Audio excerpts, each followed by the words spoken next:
Hey, hola amigas y amigos, ¿cómo están? Espero que se encuentren de lo mejor y hoy venimos a hacer una de las últimas recomendaciones literarias de este año y hoy traemos a Michel Foucault. Foucault es uno de los mejores investigadores que nos ha dado y redactores que nos ha regalado la historia de la humanidad. En la historia de la sexualidad hace un trabajo excelente. Es un compendio de libros. Este es el primero. Es muy delgado, pero no es una literatura muy sencilla. Para empezar debemos hablar que Foucault era un psicólogo y filósofo. Entonces eso nos puede dar una base de lo que vamos a leer. Foucault también se dedica a hacer trabajos muy extensos sobre un tema como es el libro ya antes mencionado aquí también de Historia de la Locura, que es fantástico, es algo extenso pero es muy bueno. Lo mismo hace en la Historia de la Sexualidad. Primero este libro, ¿de qué nos habla la historia de la sexualidad? Nos da diferentes puntos de vista de cómo el ser humano a través de la historia ha llevado a cabo el tema sobre la sexualidad y nos da diferentes enfoques y todos los trata de analizar de forma muy minuciosa. Nos habla del campo de la juventud, de la niñez, del ser adulto y de la vejez. Nos habla del campo familiar, nos habla del campo religioso, el campo cultural, el campo de trabajo, el campo cultural que se tiene sobre la sexualidad y nos va dando una pequeña opinión en un trabajo que empieza como una tesis y va a terminar en muchas más tesis que son fantásticas y que los podemos ver en la secuencia de los demás libros. Pero vamos a tomar este primer punto y creo que el punto medular de la historia de la sexualidad le encontramos a los que tengan el libro. Yo creo que lo encuentras en la página 92 cuando nos habla de las reglas que tiene la sexualidad. ¿Por qué? Para empezar, antes de tomar este punto, vamos a tomar que habla de la sexualidad en el punto, creo que de lo más fantástico que pude leer en el campo de la niñez. Nos habla como un modo aislado que los hemos alejado a los niños de la sexualidad, pero que es muy común la práctica sexual en las etapas infantiles, desde la masturbación, tener relaciones sexuales, desde el incesto como primeras relaciones sexuales en familias, y incluso lo refiere, dice, son estigmas o tabúes de los cuales la sociedad se ha encargado de segregar y ha formalizado la sexualidad en una heterosexualidad aceptada. Todo lo que no sea esa heterosexualidad aceptada está fuera de la sexualidad convencional y va a ser rechazada. Esta primera crítica que hace nos lleva a entender que la sexualidad de los niños está mal vista, mal explicada, mal estudiada y que esto va a traer un rezago en la sexualidad y en la historia de la sexualidad muy grande,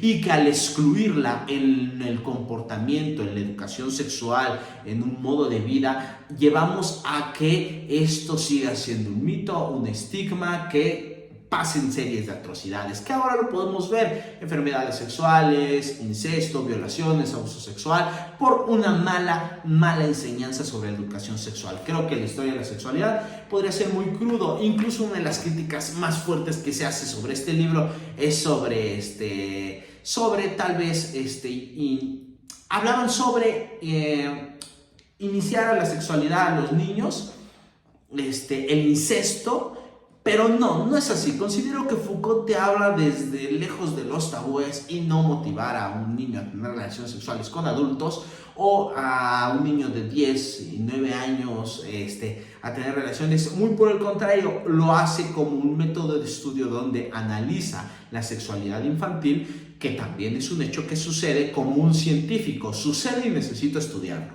Sucede y voy a alejar mis creencias y mis ideales y mi relación subjetiva que tengo yo con el sexo sobre esta idea que está sucediendo, y creo que lo hace de manera correcta y como todo un científico y filósofo.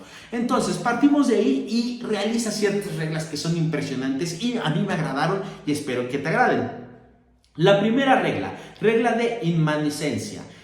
Refiere no considerar que existe un determinado campo de la sexualidad que depende por derecho de un conocimiento científico desinteresado y libre, pero sobre el cual las exigencias del poder económico o ideológicas hicieron pasar mecanismos de prohibición. ¿Qué pasa con este punto? Nos refiere que existió una regla donde se nos prohibía hablar de la sexualidad, donde actualmente podemos referir que sí es cierto, sí existe. Tal vez ya encontramos una libertad sexual y una educación sexual con bases que nos puedan hablar de esta libertad, pero todavía existen ciertos tabúes que podemos ver en la sociedad. Nos habla de económicos o ideológicos. Creo que esto es cierto. El que tenga la clase económica rige en el poder, y los que rigen en el poder y la clase económica imparten su ideología como si fuera cierta, y entonces desde ahí partimos que nos atacan y nos imponen convencionalismos heredados que nos pueden traer sesgos cognitivos. Uno de ellos es la mala educación sexual, la sola educación heterosexual que se ha tenido durante toda la vida, donde no existe mayor información en libros, tal vez en educación infantil, que puedan abrir ese panorama de una educación no heterosexual. Entonces partimos de que este punto de vista y esta regla es cierta. Existe estos monopolios ideológicos sobre la sexualidad totalmente.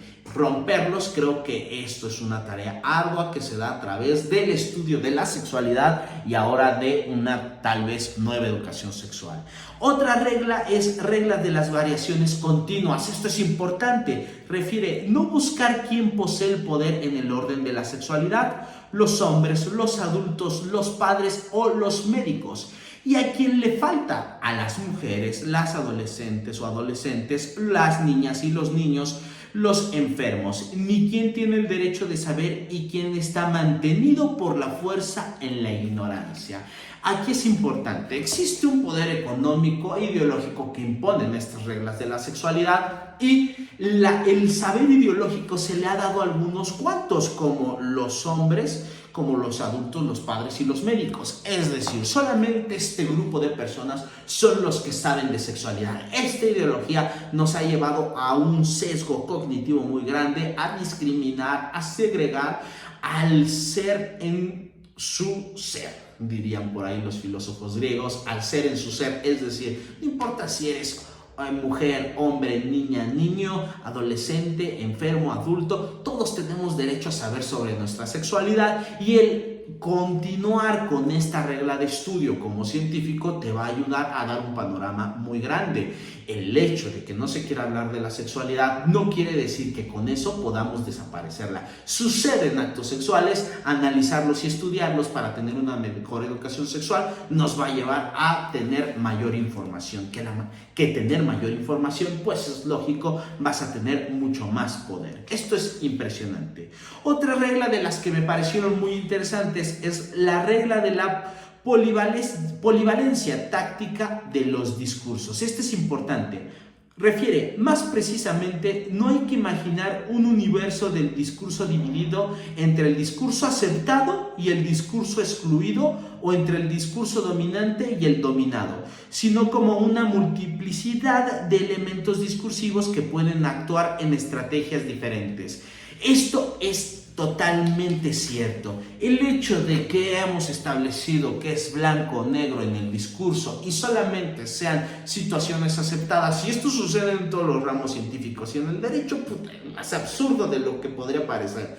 ¿Por qué? Porque no permitimos que exista una multiplicidad de discursos, multiplicidad de ideas, ideologías que nos hagan ver un panorama muy alto. Estamos sesgados en nuestro entorno social, ideológico, cultural e histórico. Estas vivencias que tenemos las hacemos como reglas en el cerebro que las hacen válidas, y el hecho de que nosotros las hagamos válidas no quiere decir que sea un discurso válido por los demás. Esto va a generar un choque cuando conoces el mundo maravilloso, y esto está sucediendo. Foucault se dio cuenta de esto. No aceptamos discursos que no sean el blanco y el negro, o el impuesto por el adulto, por el hombre, por los médicos. El hecho de que seas mujer, niña, niño, adolescente, te segregamos de este discurso, y esto no permite ampliar el panorama. Y esto aplica en la regla de la sexualidad, y así podrá aplicar en un sinfín de supuestos y reglas. Entonces esto es muy, muy interesante.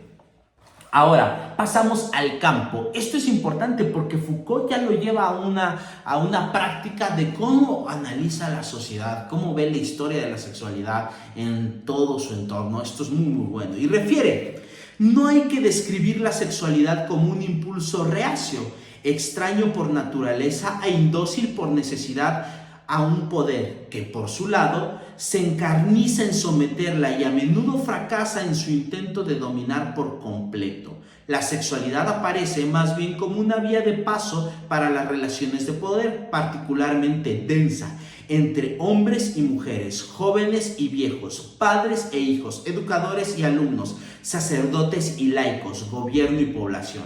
En las relaciones de poder, la sexualidad no es el elemento más inerte, sino más bien uno de los que están dotados de la mayor instrumentabilidad, utilizable para el mayor número de maniobras y capaz de servir de apoyo, y bisagra a las más variadas estrategias. Esto es importante. El sexo como un campo o elemento del poder, muy interesante. Podría hablar tal vez de una época virreinal hasta la época actual. ¿Cuántas veces hemos utilizado el sexo desde Egipto, desde los reyes, la monarquía, como un instrumento del poder? Y no solamente por la reproducción sexual que se obtiene, es decir, de seguir con el linaje, de mantener la monarquía como clase de poder, y como relaciones sexuales que lleven a la procreación de un nuevo rey. Foucault se da cuenta de esto y te dice, bueno, el poder en las relaciones que se obtiene a través del sexo es muy importante porque logra ser una clase de dominio hacia el otro. Entenderlo también como un campo de poder creo que nos va a dar un panorama para no encontrarnos, diría Hegel en la dialéctica de Hegel, en un campo de desventaja entre el amo y el esclavo. Entender que puede ser utilizado el sexo como un campo de poder nos puede quitar en esta desventaja de convertirnos en esclavo, en esta dialéctica, claro, ¿no? Pero Foucault en el libro de la historia de la sexualidad nos regala infinidad de reglas, infinidad de supuestos en los cuales podemos nosotros entender que la sexualidad a través de la historia tiene diferentes puntos de discursos que pueden ser multidisciplinarios, son variados. Debemos dejar ese monopolio de la relación sexual heterosexual.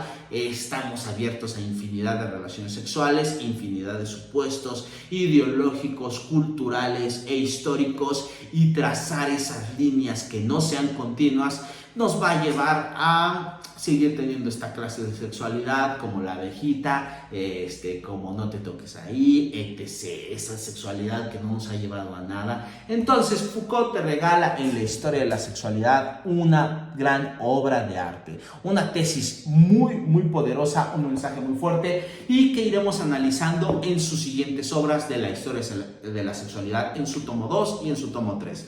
Así que les dejo esta recomendación literaria como fin de año y cuídense mucho.